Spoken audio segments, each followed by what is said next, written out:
बिस्मिल्लाहिर्रहमानिर्रहीम। अस्सलाम वालेकुम नाज़रीन, प्रोग्राम आप देख रहे हैं 7 से 8 सना हाशमी के साथ। मुझे उम्मीद है कि आप तमाम लोग खैर खैरियत से होंगे।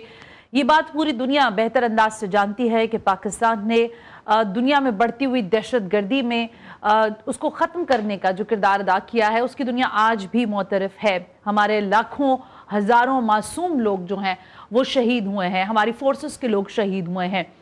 लेकिन हम गुज़िश्ता कई अरसे से ये बात कह रहे हैं कि हमारे पड़ोसी ममालिक जो हैं वो ये बात मानने को तैयार नहीं है कि वो खुद दहशत गर्दों की पुष्टपनाही करते हैं।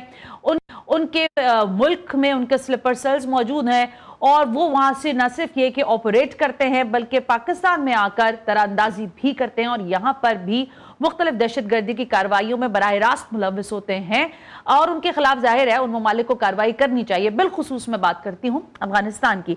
गुज़िश्ता रात जो पाकिस्तान की जानिब से ये इंटेलिजेंस बेस्ड ऑपरेशन किया गया, इसका पहला बुनियादी अहम मकसद ये है कि जो पाकिस्तान में दहशत गर्दी की पिछले दिनों वाकयात हुए हैं जिसमें एक दो लोग नहीं दुनिया से गए या एक दो लोग शहीद नहीं हुए, नंबर्स 100 क्रॉस करते जा रहे हैं। जो अभी एक इमाम बारगाह के अंदर इस्लामाबाद के अंदर पिंडी में हुआ था वहां पर भी यही सूरत हाल रही। फिर हमने देखा गुज़िश्ता रोज भी एक लेफ्टिनेंट कर्नल और दीगर और अफवाज पाकिस्तान के लोगों को इसी तरह शहीद किया जा रहा है। हम बार बार कह रहे हैं अफगानिस्तान से कि आप कि ये जो सो कॉल जिनको आपने एक तालिबान रजीम जो आपकी है, जो आप कह रहे थे कि हम सारी चीजें कंट्रोल कर लेंगे, आपसे काबुल कंट्रोल नहीं हो रहा, आपसे कंधार कंट्रोल नहीं हो रहा। जहां पर स्ट्राइक्स किए हैं पाकिस्तान ने इन इलाकों में इंटेलिजेंस बेस्ड ऑपरेशन जो हुआ है, बाकायदा तौर पर यहां पर वो लोग मौजूद थे, तालिबान कमांडर अख्तर मोहम्मद समेत अहम अहदाफ को जो निशाना बनाया गया है ये वो लोग हैं जो न सिर्फ ये कि कमांडिंग पोजीशंस पर थे बल्कि ये ऑपरेट करते थे, वहां से बताते थे कि पाकिस्तान के इन टारगेट्स को आपने अचीव करना है। बहरहाल इस सारी कार्रवाइयों के बाद इस पर मुझे बात करनी है कि फितना अल खवारिज के लिए जो ये कार्रवाइयां हो रही हैं ये यकीनी तौर पर पाकिस्तान की सालमियत के लिए बहुत जरूरी है। लेकिन क्या इसके रिबटल के लिए भी फिर हमें कुछ तैयार होना पड़ेगा या नहीं? दूसरी जानिब इंपॉर्टेंट चीज है ईरान और जो अमेरिका के डायलॉग्स हैं उसको उस पर पूरी दुनिया की नज़र है। मैं आज देख रही थी, आज एक इंपॉर्टेंट स्टोरी थी, स्ट्रैटेजी के हवाले से मुख्तलिफ सवालात उठाए जा रहे हैं कि अगर ट्रंप इंतज़ामिया ईरान के अंदर कोई स्ट्राइक करती है तो वो क्या महदूद स्ट्राइक होगी?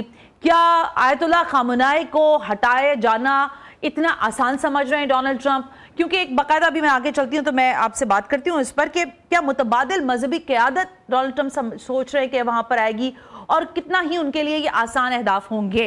अहम लोग हैं और जाहिर है बेहतर मालूमात रखते हैं मुझसे, उनसे ज़रा बात करते हैं। मुझे ज्वाइन करने जा रही हैं माहिर बैनुल अक़वामी उमूर हैं हुमा साहबा। Thank you very much madam, बहुत बहुत शुक्रिया कि आपने वक्त दिया। मेरे साथ ज्वाइन करेंगे फैज़ रहमान, अमरीकी सहाफ़ी हैं, मरियम फातिमा दिफाई तज्ज़ियाकार हैं, ब्रिगेडियर हारिस नवाज साहब दिफाई तज्ज़ियाकार हैं। तमाम शुरका का बेहद शुक्रिया। तमाम की इजाज़त से मैं ज़रा हुमा बकाई साहबा से गुफ्तगू का आगाज़ करना चाहूँगी। हुमा बकाई साहबा, ज़ाहिर है आपकी गहरी निगाह होगी इस सारे मामले पर। ये जो गुज़िश्ता रात कार्रवाई हुई है पाकिस्तान की जानिब से अपनी बका और सालमियत के लिए फितनतुल खवारिज के हवाले से, ये फरमाइएगा आप इसको किस नज़र से देखती हैं? और फिर दूसरा ये सब बताइएगा, हमारे देखने वालों को समझाइएगा भी कि क्या इस कार्रवाई के नतीजे में जो धमकियां मौसूल हो रही हैं अफगानिस्तान से पाकिस्तान को, उसके लिए हमें कितना मोहतात होने के साथ साथ अलर्ट रहने की भी जरूरत पड़ेगी? अलर्ट तो हम हैं वेस्टर्न बॉर्डर के हवाले से, और हमने इंटरनेशनल कम्युनिटी को भी ये इस बात को बावर कराया है, खित्ते में भी इस बात को बावर कराया है कि इंडिया जो है वो एक्सप्लॉइट कर रहा है हमारा वेस्टर्न बॉर्डर। और जो अफसोसनाक बात है वो ये कि जो इस वक्त अफगानिस्तान में हुकूमत है वो इस बात की इजाजत दे रही है। तो पाकिस्तान ने तो बहुत ज्यादा स्ट्रैटेजिक रिस्ट्रेंट का मुजाहरा करते हुए, स्ट्रैटेजिक मेचोरिटी, पॉलिटिकल मेचोरिटी का मुजाहरा करते हुए कई बार उन्हें तंबीह की, इशारे दिए, डायरेक्टली कॉन्वर्सेशंस की कि जी आप इस सूरत हाल का इदराक करें वरना जाहिर है कि सख्त जवाब आएगा। और मेरा ख्याल है जब बहुत सारी रेड लाइंस क्रॉस हो गई तो इंटेलिजेंस बेस्ड, इंतहाई इंटेलिजेंस बेस्ड स्ट्राइक्स हुई हैं और हमने तो बताया भी है कि जी कितने लोग मरे हैं, इनकी नेशनैलिटी क्या है, ये कौन से कैंप्स थे। जाहिर है अफगानिस्तान जो है वो सिविलियन कार्ड प्ले करेगा, तो वो ये कह रहे हैं कि जी औरतें और बच्चे मारे गए हैं। ये सबसे आसान तरीका होता है सिंपैथी रिवाइव करने का और ये कहने का कि जी हमारे साथ ज्यादती हुई है, और ये देखे बगैर कि कितने अरसे से कितने तवातुर के साथ हमले करने की इजाजत दी जा रही थी, सेफ हेवन्स उनके लिए वहां क्रिएटेड थे और पनाहगाह उन्हें हासिल थी कि यहाँ पर भी गड़बड़ कर कर वापस वहां जाकर वो पनाह हासिल कर लें। आपको पता है ग्रीन बॉर्डर है, इसके बावजूद पाकिस्तान ने फेंसिंग की है। जी और पाकिस्तान ने जब डिपोर्टेशन की बात की, इलीगल अफगानियों की, उस पर भी बहुत शोर शराबा हुआ। बिल्कुल लेकिन दुरुस्त। इस हमारे लिए सूरत हाल बहुत गंभीर है। कुजा बलूचिस्तान हो, कुजा केपीके हो, हमारे पास टेंजिबल एविडेंस है जो हम जो कहे उसको देने को तैयार है और दे भी चुके हैं कि इनकी डायरेक्ट इन्वॉल्वमेंट है और ये उनकी पुष्टपनाही करते हैं और उनको पनाहगाहें प्रोवाइड करते हैं। और फंडिंग, सबसे बड़ी जो हमारे पास एविडेंस है वो ये कि इंडिया से फंडिंग हो रही है। तो ये पूरी सूरत हाल तो इंडिया को भी और अफगानिस्तान को भी फैटिफ के लिए समझे कैटेगराइज करता है कि ये फैटिफ की लिस्ट में हूं because they instigate terror across borders and they fund terror across borders. लेकिन हुमा, मरीम आपकी तरफ आने से पहले हुमा ये सवाल जरूर इंडियन मीडिया पर बड़ा इसको स्पेकुलेशंस लगा लगा कर और ब्रेकिंग न्यूज बना बना कर कि पाकिस्तान के पता नहीं, वो तो जिस तरह बात कर रहे हैं मैं तो उस तरह बता भी नहीं सकती आपको कि पता नहीं हमने क्या ही कर दिया है अफगानिस्तान के अंदर। लेकिन ये फरमाइएगा कि ये तो एक गठजोड़ है, बिल्कुल आपने दुरुस्त फरमाया कि वहां से फंडिंग हो रही है, वहां पे अफगानिस्तान के उनके बड़े क्लोज नेक्सस जो हैं, हमारे पास एविडेंस है। लेकिन इससे भी बढ़कर ये जो दुनिया भर में एक तासुर है तालिबान रजीम का, जब ये यहां से अमेरिका जा रहा था उस वक्त भी पाकिस्तान ने अपने खदशात तो बहरहाल रखे थे सामने, लेकिन इस वक्त जो मौजूद तालिबान रजीम है, क्या इसका भी I am sorry I am asking this, लेकिन क्या ये भी दहशत गर्दाना ही अमल में है? क्योंकि जब आप रोक नहीं रहे तो इसका मकसद है आप सपोर्ट कर रहे हैं ना उसको। इलिजिटिमेट रजीम है, इसको कोई वैलिडिटी हासिल नहीं। हाँ और जी। जिस वक्त देखिए अमेरिका ने भी एक कैलेंडर बेस्ड विड्रॉल की थी, कंडीशन बेस्ड विड्रॉल नहीं थी कि आप ये करेंगे। उन्होंने तो उस वक्त औरतों के हकूक की भी बात की थी हम्म। और इस बात का वादा दिया था कि उनकी जमीन जो है वो टेररिज्म के लिए इस्तेमाल नहीं होगी किसी और मुल्क के लिए। और इस वक्त सूरत हाल ये कि हम भी परेशान हैं, चाइना भी परेशान है, सेंट्रल एशिया भी परेशान है, मॉस्को भी परेशान है। और अब ये बात अमेरिकन मकालों में आ रही है कि जो कुछ इस वक्त हो रहा है अफगानिस्तान में और जिस तरह के एंटिटीज पनप रही हैं वहां पे, तो कोई मुजायका नहीं होगा कि ये लोग जो हैं ये ग्लोबल टेररिज्म के जिम्मेदार हो जाएं अगर इसको रोक नहीं लगाई गई। सीएनएन की रिपोर्ट है, अमेरिकन मकालों में आया है कि जो आर्म्स अमेरिकन वो ही लीथल जी। आर्म्स और पूरा उनका एक बड़ा कैशे है, वो लीथल आर्म्स ये लोग इस्तेमाल कर रहे हैं पाकिस्तान के खिलाफ। और सोने पे सुहागा कि इंडियन फंडिंग आ रही है, इंडियन स्ट्रेटजी गाइडेंस आ रही है।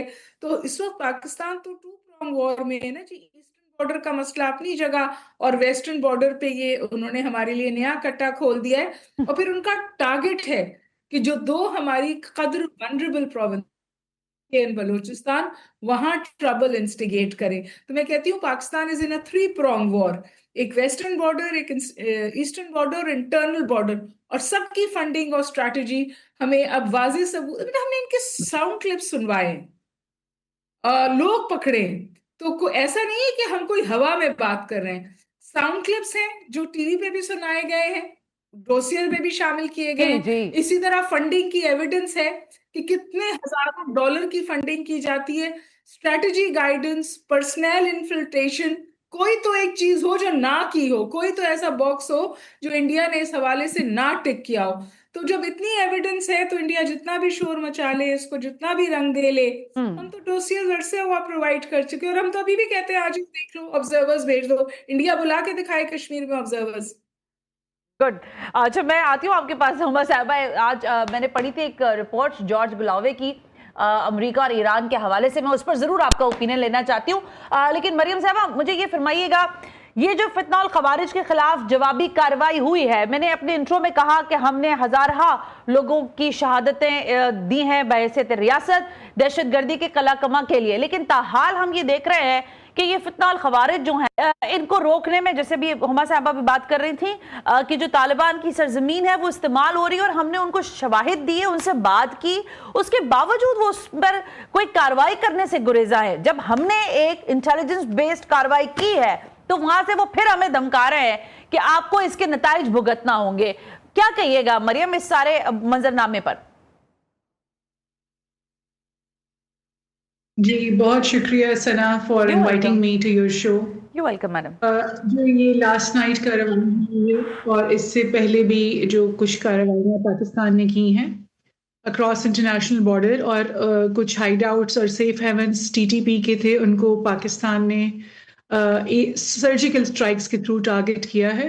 Very precise, very selective and बहुत हाईली टारगेटेड ऑपरेशंस थे। And I would repeat that they were intelligence based. उनमें कहीं भी कोई ऐसी शवाहिद मौजूद नहीं है जिसमें पाकिस्तान ने अनहिंज्ड तरीके से किसी सिविलियन पॉपुलेशन को टारगेट किया। ठीक है। Now coming back to your question on the Taliban government, मैं इसको टीटीए कहूंगी और टीटीए में काबुल ग्रुप जो है इस वक्त काबुल के अंदर डी फैक्टो गवर्नमेंट के तौर पर एग्जिस्ट करता है। अब इस सारी सूरत हाल से निपटने के लिए मैडम हुमा वकई ने भी बताया, आपने भी बताया, Pakistan has been giving dossiers to international forums. Pakistan ने टाइम एंड अगेन जो है नेगोशिएट भी किया, एविडेंसेस भी दिए, तालिबान गवर्नमेंट को भी दिए, थर्ड पार्टी के थ्रू डायलॉग भी हुआ। इन सारे मामलात में आप देखिए कि पाकिस्तान ने कोएर्सिवली क्या किया।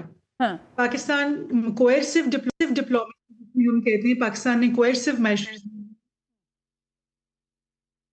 ने एक ट्रेड और ट्रांजिट जो पैसेज कंट्री के तौर पर पाकिस्तान करता है फॉर अफगानिस्तान, पाकिस्तान ने वो रूट्स बनाए, ठीक है। और उसका मकसद ये था कि तालिबान गवर्नमेंट प्रेशराइज हो, इन्फ्लुएंस हो कि वो स्ट्रिक्ट मेजर्स ले अगेंस्ट दोज एंटिटीज जो कि उसकी कंट्री के अंदर से पाकिस्तान के ऊपर टारगेटिंग कर रहे हैं, हमारे लिए टेररिज्म के इंसिडेंट्स में इन्वॉल्व हैं और हमारे सिविलियन शहरियों को आबादी को निशाना बनाए हुए हैं। और रीसेंट इंसिडेंट्स जो हैं बन्नू में है, बाजूगढ़ में है, इस्लामाबाद में है, मुसलसल पाकिस्तान के अंदर टारगेटिंग हो रही है पॉपुलेशन की। अब इस सारी मामलात के पेश नज़र तालिबान गवर्नमेंट जो है ईदर इट इज अनविलिंग और incapable of taking actions against these entities. Unwilling इसलिए है कि ये लोग आइडियोलॉजिकली अलाइंड हैं और इनकेपेबल इसलिए है क्योंकि इनके पास पॉलिटिकल लेजिटिमेसी नहीं है। इन्होंने सिर्फ एक खास महदूद से इलाके में अपनी गवर्नमेंट रखी हुई है, पूरे अफगानिस्तान के लोगों की रिप्रेजेंटेशन नहीं है इस गवर्नमेंट में, and it is not a legitimate government, it is not a representative government. And मैं इसको थोड़ा सा लीगल जबान में आपसे बात करूंगी, have the effective control over all the parts of Afghanistan. Lack of effective control जब किसी भी गवर्नमेंट का होता है, इसका मतलब है वो ट्रू लेजिटिमेट गवर्नमेंट नहीं है, उसकी कोई रिट नहीं है, वो अपनी लॉ को नहीं करा सकती, अपने मुल्क के तमाम हिस्सों को इफेक्टिवली कंट्रोल और रेगुलेट नहीं कर सकती। अब ये जो मैंने आपके सामने सारे अल्फाज इस्तेमाल किए हैं, ये इंटरनेशनल लॉ के अंदर ये सारे इस्तेमाल होते हैं गवर्नमेंट की डेफिनेशन के लिए। तो इन सारी डेफिनेशंस के हिसाब से जो तालिबान गवर्नमेंट है, जो काबुल ग्रुप है, जिसके साथ मुसलसल कंपीटिंग इंटरेस्ट में कंदाहार ग्रुप भी है और साथ अब इनकी कुछ और डिफेक्शंस भी हो रहे हैं और उसमें बहुत सारे और फ्रेगमेंट्स ही बन रहे हैं इनके स्प्लिंटर ग्रुप से, ये सब के सब जो हैं इस वक्त एक हर्ड मेंटालिटी के साथ अफगानिस्तान के अंदर मौजूद हैं। अब इस सारी सूरत हाल में पाकिस्तान के पास क्या ऑप्शन है? जब काबुल के अंदर गवर्नमेंट ही जो है इनफेक्टिव है और उनका कंट्रोल नहीं है, तो पाकिस्तान ने जाहिर है खुद काइनेटिक एक्शंस लेने हैं अगेंस्ट दोज थ्रेट्स जो कि पाकिस्तान को बार बार चैलेंज कर रहे हैं। तो ये जो सारी सर्जिकल स्ट्राइक्स हुई हैं, ये पाकिस्तान ने बहुत कंसर्टेड तरीके से, कोऑर्डिनेटेड क्रेडिबल एविडेंसेस और क्रेडिबल इंटेलिजेंस के ऊपर उन्होंने इन टीटीपी के हाइड आउट्स में उनको टारगेट किया। और इससे एक बात समझ में आती है कि पाकिस्तान की गवर्नमेंट का किसी भी किस्म का कोई ट्रस्ट नहीं है अब जो टीटीए की गवर्नमेंट मौजूद है काबुल के अंदर। और इस सारे मामले में हमें समझ में आती है कि ना सिर्फ उन्होंने दोहा अग्रीमेंट की वायलेशंस की हैं, बिल्कुल, और इसके साथ साथ अब वो टेरर एक्सपोर्ट करने की एक इंडस्ट्री बन गए हैं। उनके पास फंडिंग्स ना सिर्फ इंडिया से आ रही हैं, they are being funded by organisations which have links with Israel. तो we need to be very cautious in checking कि कौन ऐसा नेक्सस है, इस सारे नेक्सस में कौन कंट्रीज हैं जो बैक कर रही हैं इनको। और पाकिस्तान के अंदर बलूचिस्तान के प्रोविंस में जो कि कनेक्टिविटी का सारी गेम कनेक्टिविटी की है, सुपर पावर के बीच में, और China is an emerging power, सारी गेम कनेक्टिविटी की है इस सारे रीजन को डिस्टेबलाइज करने के लिए। और इसका सारा फॉल आउट और इम्पैक्ट पाकिस्तान के केपीके के सूबे में और बलूचिस्तान के सूबे में बहुत ज्यादा एविडेंट हमारे लिए नजर आ रहा है। मरियम, एक ब्रेक लेने का मुझे कहा जा रहा है। आपने दो अच्छी इस्तिलाहें इस्तेमाल की आपके हवाले से। आपने कहा कि एक तो उनकी जो गवर्नमेंट है, मौजूदा तालिबान रजीम है, ये केपेबल नहीं है और विलिंग भी नहीं है। अब मैं जब ब्रेक से वापस आती हूँ तो हारिस नवाज साहब भी मेरे साथ मौजूद हैं, हुमा बकाई साहबा भी मौजूद हैं। उनसे जरा जानने की कोशिश करेंगे कि अब इस सूरत हाल में जब हम देख रहे हैं कि एक जानिब मशरिक वस्ता की अपनी सूरत हाल है, उस पर भी बात हो रही है, फिर हम अपने बॉर्डर की बात कर रहे हैं, वेस्टर्न और ईस्टर्न दोनों की बात कर रहे हैं, फिर एक जानिब अमेरिका और ईरान कॉन्फ्लिक्ट चल रहा है, इस सब में दुनिया को एक मर्तबा फिर दहशतगर्दी के इफरीत का सामना करना पड़ सकता है। जैसा कि मेरे मुंह में खाक एक टाइम था जब हमने 2000 में देखा 9/11 वाला पूरा जो एपिसोड, उसके बाद शुरू हुई चीजें। तो क्या एक मर्तबा फिर बहुत ज्यादा जो मरियम ने कहा कॉशियस होने की सिर्फ पाकिस्तान को नहीं बाकी मानदा दुनिया को भी शायद बहुत जरूरत है, क्योंकि सबके स्टेक्स लगे हुए। Right after this break. Welcome back नाज़रीन, हम ब्रेक पर थे। मुझे ज्वाइन कर लिया है ब्रिगेडियर रिटायर्ड हारिस नवाज साहब ने, दिफाई तज्जियाकार हैं। सर आपका भी बेहद शुक्रिया, वेलकम ऑन द शो। मैं आती हूँ हुमा बकाई साहब आपकी तरफ, लेकिन ज़रा ब्रिगेडियर साहब से भी पूछें। ब्रिगेडियर साहब, अभी ब्रेकिंग न्यूज़ भी चली है कि जो 80 दहशतगर्द हैं उससे भी ज़ायद शायद हलाकतें हुई हैं उनको मारा गया है, उन फितनल खवारिज को जो पाकिस्तान में बराह रास्त जाहिर है यहाँ पर दहशतगर्दी कर रहे थे और इंटेलिजेंस बेस ये ऑपरेशन है। लेकिन मैं बार बार तकरार से ये सवाल कर रही हूँ कि अफगानिस्तान की जानिब से आप इसको गीदड़ भपकी कह लें, आप उसको जो भी कह लें, लेकिन वो रिटेलिएशन के लिए उन्होंने बाकायदा बयान दिया है कि वो रिटेलिएट करेंगे। तो इस रिटेलिएशन को क्या ये समझा जाए कि मौजूदा तालिबान रजीम उसको बैक कर रही है उन दहशतगर्दों को? नहीं, देखें सना, बात यह है कि पाकिस्तान ने बहुत ही इंटेलिजेंस बेस्ड ऑपरेशन प्रिसीजन के साथ, एक्यूरेट इंफॉर्मेशन के साथ we have gone to this areas, और उसके बाद हमने जाके टारगेट किया। क्योंकि वी वेंट ओनली, एक तो बड़ी क्लियर मैं बात बताऊं कि पाकिस्तान ने जो हमारे शहरी हैं, ये तहरीक तालिबान पाकिस्तान जो ख्वारजी हैं और Islamic state of Khorasan Pakistan, ये पाकिस्तानी वहाँ पर जाके तना लिए हुए हैं, इनके पीछे गए हैं। We are not doing anything with Afghan Taliban और अफगान अवाम, हमारा तो कोई ताल्लुक नहीं, वेरी क्लियर। क्योंकि ये रियासत के खिलाफ दहशतगर्दी कर रहे हैं, हमारे सिक्योरिटी फोर्सेस को शहीद कर रहे हैं, सिविलियन को शहीद कर रहे हैं। इसलिए ये मैक्सिमम क्या करेंगे, गौर धमाके के पाकिस्तान आगे कर लेंगे, दैट्स ऑल। इनको नहीं पता कि अगर पाकिस्तान की मुसल्लह फौज इतनी बड़ी इंडियन फौज को दो दिन के अंदर शिकस्त फाश दे सकती है, मुंह काला कर सकती है, फिर मार्शल रियासी मुनीर जो चीफ डिफेंस फोर्स है उनकी क़यादत में, तो ये 2 से 3 हज़ार जो ये दहशतगर्द हैं, ये क्या कर लेंगे? एक तो बड़ी क्लियर सी बात है। हमने बहुत टॉलरेंस की, हमने अफगान तालिबान से बड़ी बार कहा कि आप, लेकिन हारिस नवाज साहब, इसमें एक बुनियादी सवाल है जो आप इसको आगे कंटिन्यू कर लीजिएगा। एक दुश्मन जो आपके सामने है, आपने बिल्कुल सही कहा, हिंदुस्तान था, वो स्ट्राइक की, उसने यहाँ पर जिस तरह से कार्रवाइयां की, वो एक बिल्कुल क्लियर जंग की पोजीशन ही थी ना। यहाँ तो ये छुप के वार कर रहे हैं, बलूचिस्तान में ये फंडिंग लेकर घुस रहे हैं, केपीके के अंदर ये घुस रहे हैं, पिंडी के अंदर इन्होंने इमाम बारगाह के अंदर अभी ब्लास्ट किया, कल इन्होंने एक लेफ्टिनेंट कर्नल को मारा। मतलब ये अपने स्लीपर सेल्स वहां पर, जैसे अभी हुमा कह रही थी कि अपनी महफूज पनागाहें छोड़कर भी आते हैं, कि वहां जाते हैं और छुप भी जाते हैं। Which means कि ये तो हमें तो पता है कि ये दहशतगर्द है, कहां छुपे, लेकिन इन अदर वे तो ये मंजर पे उस तरह से दुश्मनी नहीं कर रहे हैं ना। जैसे इंडिया हमारा दुश्मन है जी।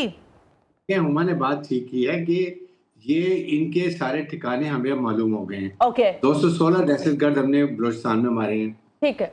उसके बाद यहाँ औरंगजेब एजेंसी में, खैबर एजेंसी में हमने मारे हैं। अब हमने वो हमारी सिक्योरिटी इंटेलिजेंस ने मालूम तकरीबन सब जगह कर ली हैं।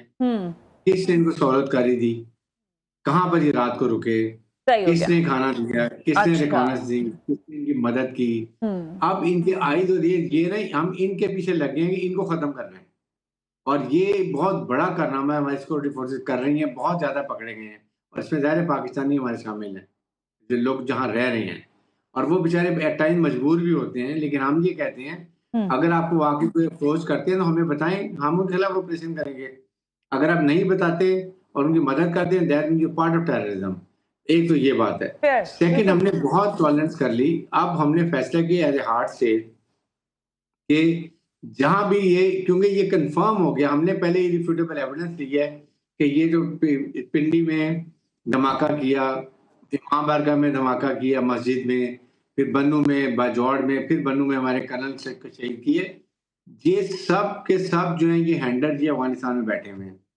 इन्होंने क्लेम भी किया है, दाइश ने क्लेम किया कि हमने इमाम बारगाह में धमाका किया। एक तो ना ये इनका कोई मजहब से ताल्लुक है, ये टेररिस्ट हैं, ये एनिमल्स हैं, इनके खिलाफ कार्रवाई अब हमने सोचा कि हार्ड स्टेट के तौर पे we will go wherever they are. इन्होंने जाके सिविल ये कहते हैं हमारी मस्जिद, हमारे मदरसों में अटैक किया है।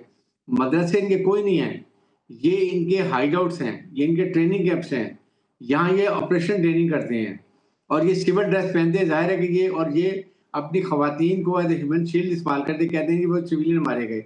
बेसिकली ये टेररिस्ट मारे जाते हैं, यासी जो है ये टेररिस्ट मारे गए। बड़ी डिटेल इंफॉर्मेशन के बाद हमने किया और परफेक्ट सर्जिकल ऑपरेशन किया है। इसलिए अब इनको हमने नहीं छोड़ना, बहुत हो गया। और हमने खास तौर पे भी फील कि अब इंटरनेशनल कम्युनिटी का भी काम है कि वो भी इंश्योर करेंगे बिफोर ये ग्लोबली प्रॉब्लम क्रिएट करें, they should come and do something extra with the Afghan Taliban, because Afghan Taliban American जाते हुए 7.2 बिलियन का वेपन अमेरिका छोड़ गए हैं। हर हफ्ते मिलियन ऑफ डॉलर उनको ये फाइनेंशियल सपोर्ट कर रहे हैं अमेरिकन। वो बिल्कुल हारिस नवाज साहब, लेकिन मेरा फिर तशवीश बढ़ जाती है। इसको आगे भी डिबेट कर लेते हैं ना। हुमा बकाई साहब, मैं जॉर्ज गुलावे की वो डिजायर स्टोरी के ऊपर आपसे जरूर इनपुट लेना चाह रही थी, लेकिन अभी मुझे हारिस नवाज साहब ने दूसरी जगह फंसा दिया है। क्या आप समझते हैं, देखिए अमेरिका जो है इन्होंने ऐसी बातें कर दी कि मैं उधर वो स्टोरी छोड़ दी मैंने। मुझे ये फरमाएं कि अफगानिस्तान की स्ट्रैटेजी कोई आज ये नई तो है नहीं, यहाँ पर तालिबान का ये रिजीम कोई नया तो है नहीं, इनकी ये पोजीशनिंग, इनकी ये दहशतगर्दी की फंडिंग्स और ये सारा सिलसिला माजी में भी रहा है। इसी को देखकर तो वो आ गए थे सारे अमेरिका नेटो लेकर इनके ऊपर चढ़ने के लिए, उसमें भी हमारा नुकसान ही ज्यादा हुआ। इस बारी आपको ये दुनिया को बताने की क्या जरूरत महसूस आपको लगता है कि होगी कि यार ये दहशतगर्दी अगर पाकिस्तान में आ रही है, so may be the next one is you और द अदर कंट्री, और may be the situation is going to be worse, like I said the 9/11 वाली सिचुएशन ना हो, खुदा करे। लेकिन फिर भी इनसे तो कोई उम्मीद नहीं रखी जा सकती ना, इन्होंने तो किया हुआ है। इसमें IS भी है, इसमें TTP भी है। ये तो हमने तो नहीं कहा, ये तो प्रेसिडेंट ट्रम्प खुद कह रहे हैं। ये तो CNN की रिपोर्ट है कि वहां पर लीथल आर्म्स इनके पास मौजूद हैं जो अमरीकियों के छोड़े हुए हैं। वो कह रहे हैं कि उनको जो उनका बेस है वो वापस चाहिए। कि हम तो नहीं कह रहे, ये तो अमरीकी कह रहे हैं, और मोस्ट प्रॉब्ली अगर वो मांगेंगे तो वो उनको दे भी देंगे। उसमें कोई मुझे इबाम नहीं है कि अगर अमेरिका पुश करेगा तो वो बेस उन्हें वापस मिल जाएगा। सवाल ये नहीं है कि इंटरनेशनल कम्युनिटी इसको टेररिज्म समझती है या नहीं। इस वक्त तो पाकिस्तान की अपनी सर्वाइवल, अपनी सोवरेनिटी, अपनी सिक्योरिटी का सवाल है ना। मैं आपको याद दिलाऊं, this is not the first time that we attacked Afghanistan. जब इन्होंने आर्मी पब्लिक स्कूल पर वो इंतहाई शर्मनाक हमला किया था, उसके बाद भी हमने इनके ऊपर टारगेटेड हमला किया था, और उसके बाद फिर इनको समझ आ गई थी। और उस वक्त मैं ट्रैक 2 डिप्लोमेसी में थी और we were sitting in Kabul, और मैंने इनसे कहा था कि जनाजे सिर्फ आप नहीं उठाते, जनाजे हमने भी उठाए हैं, दुरुस्त बात, और उसकी जिम्मेदारी आपकी। और उसके बाद हम आज तक तवातुर से जनाजे उठा रहे हैं। तो चलिए, जो पहली हुकूमत थी, जो करजई की हुकूमत थी, वो तो चलो समझ में आता था, कोई प्रो इंडिया थी, कोई एंटी पाकिस्तान थी, कोई नॉर्दर्न अलायंस था। ये तो आए भी हम कंधों पे चढ़कर, जिए भी हमारे कंधों पर, इनके जो बीमार हैं वो आज भी हमारे अस्पतालों में ट्रीट होते हैं, इनके बच्चे आज भी हमारी यूनिवर्सिटीज में पढ़ रहे हैं। अभी आपको पता है 4,500 अफगानी निकाला है ईरान ने, क्योंकि वो ह्यूमन इंटेलिजेंस कर रहे थे इजराइल के लिए ईरान के अंदर। हमने भी जब इनको हटाने की, यहां से निकालने की बात की, हमने कहा सिर्फ हम इलीगल लोगों को निकालेंगे जो विदाउट डॉक्यूमेंट्स है, तो भी इतना शोर शराबा था। तो I think Pakistan has shown enough strategic restraint, और जब सूरत हाल हद से बढ़ जाती है तो फिर Pakistan targeted intelligence based operation करता है। और ये इंटेलिजेंस बेस्ड ऑपरेशन सिर्फ सैटेलाइट तक लिमिटेड नहीं है, ये ह्यूमन इंटेलिजेंस पे भी डिपेंड होते हैं। हमें तारिक साहब, ये अभी आपको हारिस साहब ज्यादा अच्छे से बताएंगे कि बड़ी फाल ह्यूमन इंटेलिजेंस मौजूद है जिसके बेसिस पे फिर ये अटैक्स किए जाते हैं, और बहुत कुछ हम इग्नोर भी करते हैं, जी जी, तंबी भी करते हैं कि इसको रोकें। जब वहां से किसी किस्म की रिस्पॉन्स नहीं आती, फिर हमें देखिए this is an issue of our sovereignty, हमारी बका की, हमारी, कल उन्होंने हमारे एक कर्नल को मारा है जी जी, मतलब फुट सोल्जर्स नहीं, हाई ऑफिशियल्स को टारगेट करें। तो आप मुझे बताइए कोई भी मुल्क कब तक बर्दाश्त करेगा या इस वैलिडेशन का इंतजार करेगा कि कोई हमें बताए कि ये टेररिज्म है? हम अपनी दफा के लिए काम करेंगे नहीं। और बाय द वे, जो लीगैलिटी है इस इशू की, वो तो जो पनामा, जो वेनेजुएला में हुआ, जो इंडिया ने किया है, अब जिस दुनिया में हम रह रहे हैं अब उसमें वैलिडिटी की जरूरत नहीं है, आपको अपनी बका के लिए खुद काम करना है। Very well said Huma. मैं ब्रेक का मुझे कहा जा रहा है, ब्रेक प्लीज जरा आगे कर दीजिएगा, मैं हुमा बकाई साहब से ही सवाल करूं फिर आगे इसको कंटिन्यू सबके साथ। हुमा बकाई साहब, ईरान के खिलाफ जो एक गुफ्तगू हो रही है, डोनाल्ड ट्रंप साहब जो जा रहे हैं, आज जॉर्ज गुलावे ने ये लिखा है कि अगर वो रिजीम चेंज की बात करते हैं तो ये जो रिजीम चेंज है क्या ये मुतबादिल होगी आयतुल्लाह खामेनी की, और क्या अमेरिका आज के हालात में एक शॉर्ट जिसे कह सकते हैं या लिमिटेड किस्म की कोई स्ट्रेटजी प्लान करना चाहता है ईरान के अंदर, और क़यादत को निशाना बनाया अगर उसने, यानी आयतुल्लाह खामेनी का, तो उसके रिपरकशंस क्या होंगे? देखिए, मैं आपसे गुजारिश करूं, इस वक्त ईरान के हवाले से ना बहुत ज्यादा प्रोपेगेंडा भी है। फॉर एग्जाम्पल, इस वक्त हर जगह एक खबर चल रही है कि जो ईरान की यूनिवर्सिटीज हैं वो रजा पहलवी के कॉल पर वहां पे प्रोटेस्ट हुआ है। सही। लेकिन उसके साथ साथ एक पैरेलल खबर ये है कि जो मार्च की डिलिब्रेशंस हो रही हैं उसमें ऑयल के ऊपर भी कोलैबोरेशन की बात है।